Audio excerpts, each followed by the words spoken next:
The last few weeks have been really hard. I've been spending a lot of time trying to figure out what's been going on with me. And I think I've found what's been causing a lot of my motivation issues. If you've been watching the channel for a while, you know that I don't enjoy the transition of the seasons.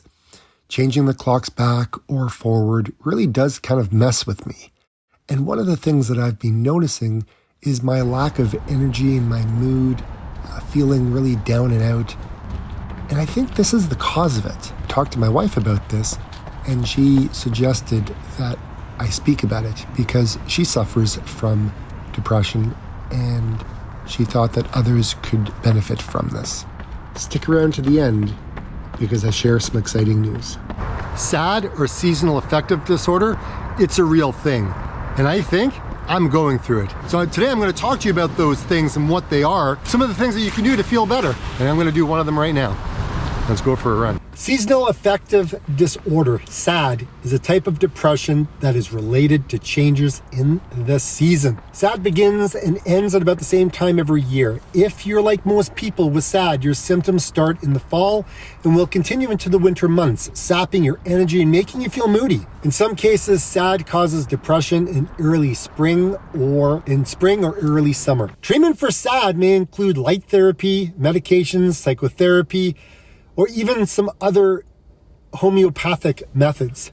Don't brush off that yearly feeling as simply the cause of winter blues or seasonal funk that you have to basically push through. Take the steps to keep your mood and motivation steady throughout the year. In most cases, seasonal affective disorder symptoms appear during late fall, like right now, or early in the winter, and go away in the sunnier days of spring and summer. Or less commonly, it's the opposite for some people with spring and summer. In either case, symptoms may start out as mild, but become more severe as the season progresses. Signs and symptoms of SAD may include feelings of depressed most of the day, nearly every day, losing interest in activities you once enjoyed, having low energy, having problems with sleeping, experiencing changes in your appetite or weight, feeling sluggish or agitated, or having difficulty concentrating, feeling hopeless, worthless, guilty. Symptoms specific to summer and the onset of seasonal affective disorder, sometimes called summer depression, may include trouble sleeping, like insomnia, poor appetite, weight loss, agitation, anxiety. Guys, look, it's normal to have these feelings, but if you're feeling down for days and days and days upon days, and your motivation for the activities you enjoyed is like really low and your sleep is all over the place, sometimes people turn towards other types of things that don't help them, right? So there's causes, right? The specific cause of seasonal affective disorder today really remains unknown. Some factors include your biological clock, like your circadian rhythm, the reduced level of sunlight in the fall and the winter, and that may cause the winter onset of SAD. Decreased light may disrupt your body's internal clock and lead to feelings of depression. Serotonin levels, there's a drop. There's a brain chemical neurotransmitter that affects mood and may play a role in SAD. Reduced sunlight can cause a drop in serotonin that may trigger depression. Melatonin levels, the change in the season, can disrupt the balance of the body's level of melatonin, which plays a role in sleep patterns and in mood. There are some risk factors, right?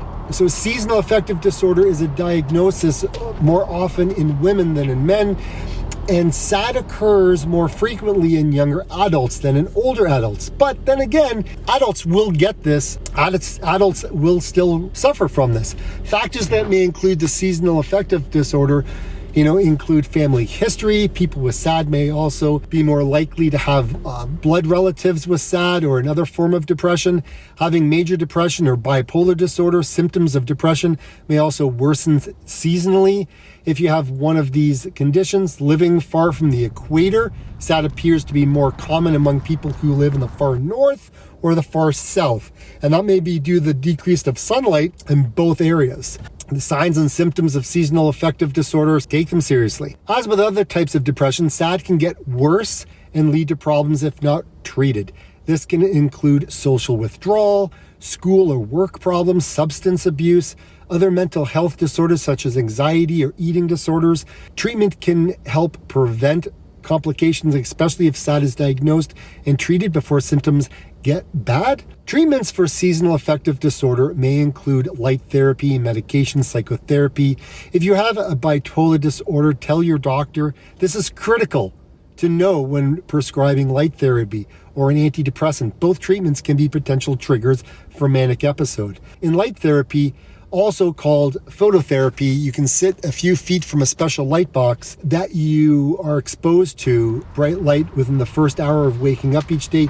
Light therapy mimics the natural outdoor light and appears to cause a change in the brain chemicals linked to mood. Light therapy is one of the first line of treatments for the onset of SAD. It generally starts working in a few days to a few weeks and causes very few side effects. Research on light therapy is limited, but it also appears to be effective for most people in dealing with SAD symptoms. Before purchasing Lightbox, talk with your doctor, and you want to make sure that you get something that is best for you. Listen, you want to go see your doctor if you're going through some major depression symptoms and anxiety. You want to have your family doctor assess you accordingly. I could go on, but I'm not, because I'm not a doctor. I'm not even a coach. I'm like a nobody. I'm just a dude who's trying to get better at my running, and I'm looking for some of the things that's going on with me and this whole seasonal affective disorder. I've been doing research with my wife, trying to figure out what's been going on with me, and while I feel so kind of down in the dumps and to help kind of work my way through this. And I think this is kind of what's going on with me. So there are some mind and body connections, right? So examples of techniques that you may choose to help and cope with SAD, right? So you can use yoga or Tai Chi, meditation, guided imagery, music, art therapy, lifestyle, home remedies, and you want to make your environment sunnier, brighter. Open the blinds, trim the tree branches, block sunlight, add skylights to your home, sit closer to a bright window while at home, working in the office. Get outside, take a long walk, eat lunch in a nearby park, or simply sit on a bench and soak up the sun, even on a cold or cloudy day. Outdoor activity can help. Outdoor light can help.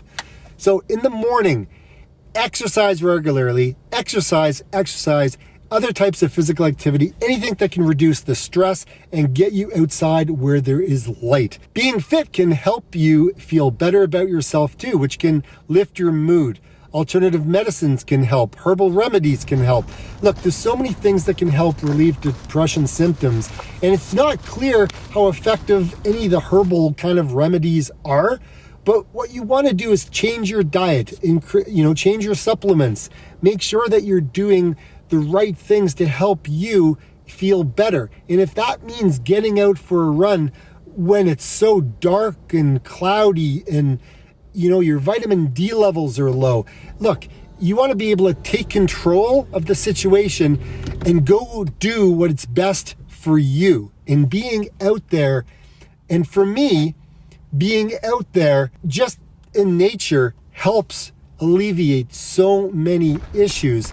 I just need to get out. I need to go out for a run. And look, I'm getting ready for a run, right? I'm literally in the process of getting out, and I'm changing, just trying to take care of myself, and trying to get enough sleep so I can feel rested and be careful not to get too much rest, as SAD symptoms can also lead to people feeling like you want to hibernate. Right? You want to participate in activity, in other forms of activity, getting out and enjoying those things. Stay away from the alcohol or any of those recreational drugs. You want to be able to practice stress management. You want to learn techniques to be able to manage your stress better, right? Unmanaged stress can lead to depression as well, right? Overeating, other unhealthy thoughts or behaviors. Socialize, right? So we're coming out of this COVID kind of lockdown. We want to be able to run with another human being, have some sort of social connection with others that are around you, right? They can offer support, shoulder to cry on, share a laugh, things like that, right? Just a little boost. Go visit a place that you haven't visited before. I'm trying to take action. I'm trying to get better. I'm trying to feel better. And these are the things I'm doing, is literally getting out there, right? It's hard. I don't feel like I want to do it. But look, when you have symptoms such as feeling down and lack of energy and excess sleep and appetite changes, and I'm catching this at the beginning, and I know where it's coming from. So I have a light at home that I use with my wife now. I have now come up with a plan of what my running is going to look like. I now have a plan to be able to feel better as I go through this process of, doing the transition months. There's not a lot of light out, guys. Feels dark. It's like 4:00, and yet it's so dark right now. And so these things have a contributing factor to how I'm feeling. And this is what's going on. This is what I'm sharing with all of you.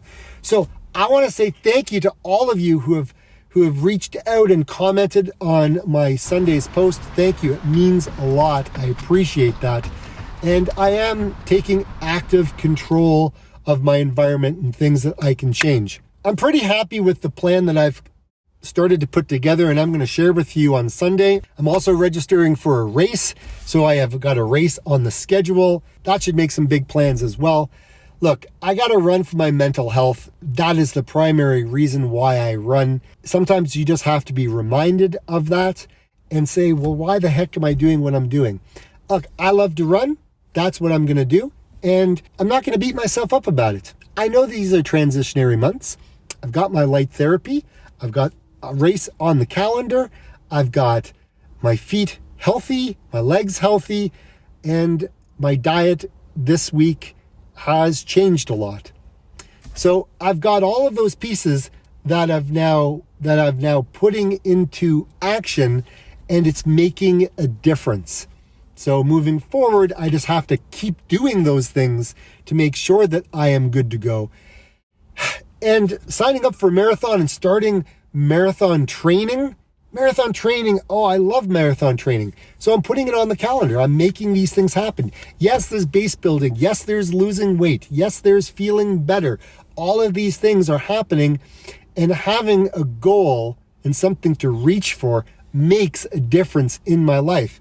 It's just nice to be able to put things on the calendar, put a plan together. And like I said, I'm going to share with you on Sunday on what that training plan looks like. So hopefully, if this is something you want to kind of follow along on my journey, I'm more than happy to bring you along. And I appreciate all you guys. So like I always say, get out and run, guys. Have a good one. And we'll see you on the next video.